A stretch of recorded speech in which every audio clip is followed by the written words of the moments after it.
All right, Michael Have with Oregon Trail Electric here on otecc TV. Thanks for taking the opportunity to watch this, everyone.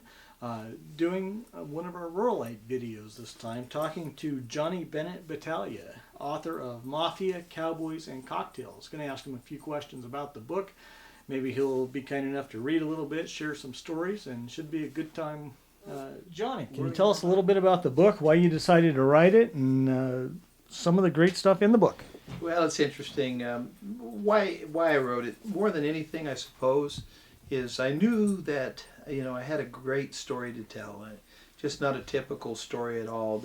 The title Mafia, Cowboys and Cocktails is also the content of the book.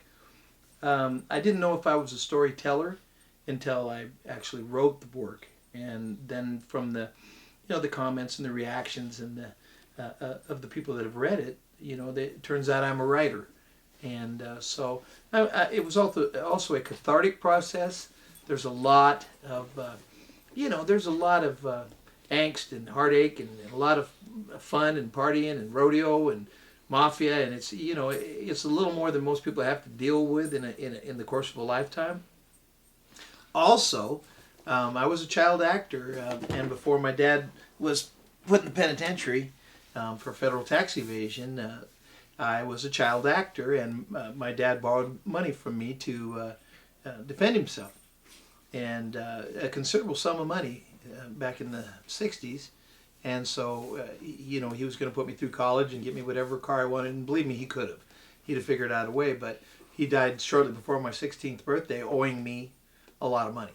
So this is Dad's chance to pay me back. So, former child actor star, and Dad was thrown in the clink for tax evasion and borrowed money for you, and this is his chance to pay it back. So can you take us through the book a little bit? I mean, it's basically broken into three parts: the Mafia, Cowboys, and the Cocktails, and share a little bit about the... It's hard. Sure. It's hard to sit and tell you what's all of this. This thing's jam-packed with Hollywood and rodeo, and it's a story that...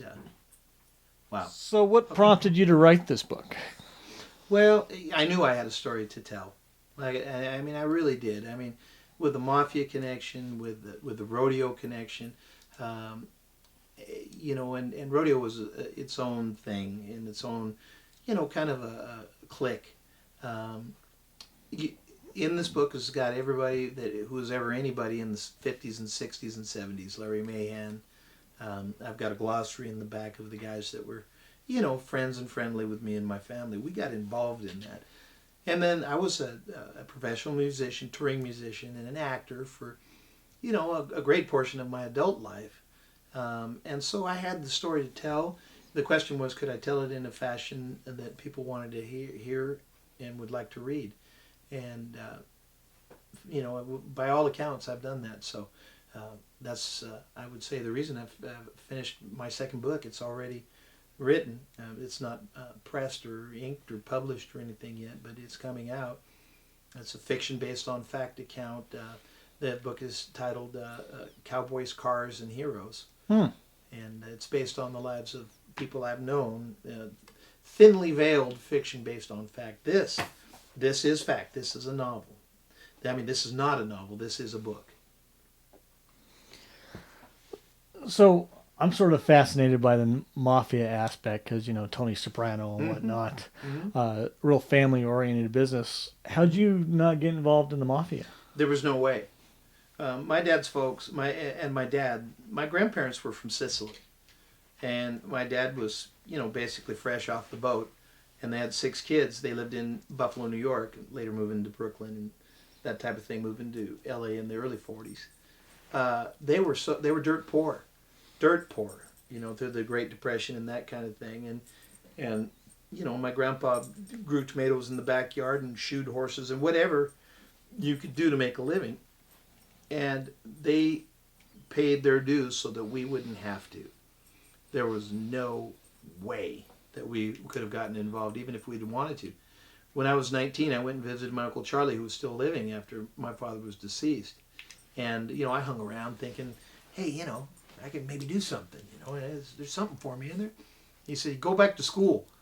And I said, Uncle Charlie, I've already been to 14 different schools, bouncing here and there. And I said, Scholastic is not for me. But he said, this life is not for you either. They had a pact not to let us get involved in that end of it. And your Uncle Charlie, is he the one that was a hitman for the mob? Yeah, in the book it talks about there was one of the first really big guys to turn was a guy named Jimmy the Weasel Fradiano. He wrote a book called The Last Mafioso. He actually profited from that before they made a law. They should have called it Fradiano's Law that didn't allow people to profit from that sort of activity anymore. The witness protection and everything. He was one of the first. He's in there. He was a close friend of my dad's and my mother. And actually, after Dad passed on, after the Weasel did an interview with Mike Wallace, 60 Minutes, I talked to him. I used to talk to him on the phone and stuff, and he'd tell me stories about Dad and Uncle Charlie. So he was actually a reference in a way. That is to say that there just was no way. I mean, they would not allow us to be involved. They had paid the dues. And you said your stepfather was a rodeo cowboy legend, and your brother as well? Yeah, my stepfather was a great cowboy. His name was Ronnie Raymond. Pretty much anybody in Oregon that's been involved with rodeo knows who he was. He was a bronc stomper in the 50s and 60s. And my brother Eddie kind of just followed right on after that, Eddie Bennett. And Eddie's a born-again Christian, now lives in the Prineville area now. He's dedicated his life to the Lord. And he's just a completely polarized, changed person. But he was more well-known than a lot of the world champions because he was a character in his own right. And there's pictures in there of those guys riding bucking horses. And my family owned a company that produced the Double R Rodeo Company. I was the flank man. And so I was very, very heavily involved in that world as well. And have kept those people are my friends now.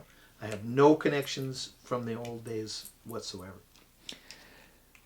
Now, also in the book, it talks a little bit about your time as a musician and such, and some great pictures in here. One, I guess you wrapped in toilet paper and whatnot. Good thinking. And must have been cold. Tell us about your time in the as a musician and also as an actor. Oh man, I mean, you got to read it. You can't. I've got a saying: you can't get any groceries unless you go to the store. Well, we were there. We were amongst them.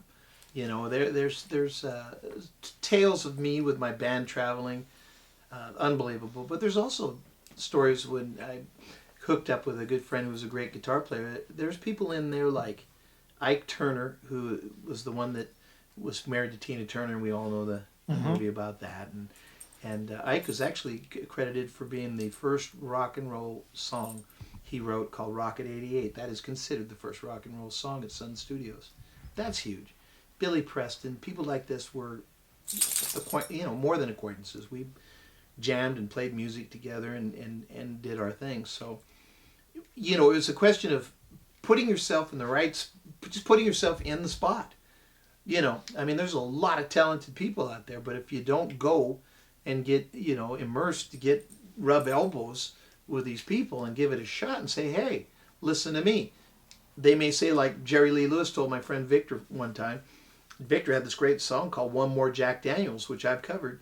And it was the 25th anniversary of Jerry Lee playing at the Palomino Club, and we went there.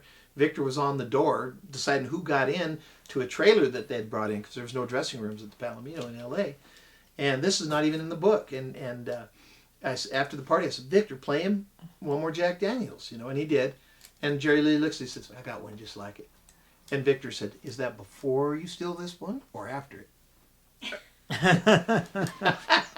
Which cracked him up. They were friends, But, all right, so it's a great book. It's well worth the read. It's very entertaining. And where can people go find the book? Well, it's in bookstores, local bookstores even, Betty's Books in Baker. But you can get it online at Amazon, Barnes & Noble, and bookstores. Just ask for it, and it's pretty easy to find. They come through Mount Vernon. Will you sign a copy? Downtownville. Of course so. As a matter of fact, if you buy it through Amazon, I sign the book. and so I ship. I'm the shipper. Mine signed. Yeah. All right. Cheese. Well, thanks for sharing this, and it's a great book, and I encourage everybody to go check it out. Cheesecake.